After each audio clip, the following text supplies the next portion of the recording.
WhatsApp users, have you been looking for a way to block people from adding you in a WhatsApp group without your permission? And that have been giving you so many concerns. So in today's tutorial, I'll be teaching you how to do that in just a few steps. Without wasting much of your time, please do well to subscribe to this channel if you have not done that.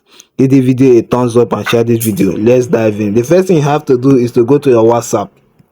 So the purpose of today's tutorial, I'll be using WhatsApp Business. So once you go to your WhatsApp, the next thing you have to do is to go to this area where this arrow is pointing at right now. You tap on it, then you tap on setting where the arrow is pointing at right now. Once you tap on setting, then you tap on privacy. Once you tap on privacy, you scroll down, then you see groups, then you tap on that area. So the next thing you have to do now is to click on, you see where they wrote who can add me to groups, then you select my contact except. Very important. Let's allow it to load up.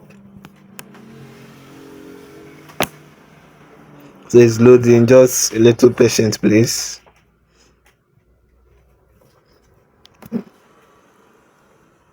So it have load. Alright, so it have load up. So the main thing you have to do right now is to click on this area where this arrow is pointing at right now. Sorry, now once you click, it will show this red tick. Then you click on good. Allow it to update. So once it finish updating, no one can add you on WhatsApp except your permission. The main thing they have to do now, once they want to add you in your WhatsApp, they have to send you a message, invitation message. Once you click on invitation message, it will take you to the group. It will take you to the group. Please, if you find this video helpful, please do well to share this video and give this video a thumbs up. See you in my next video. Bye.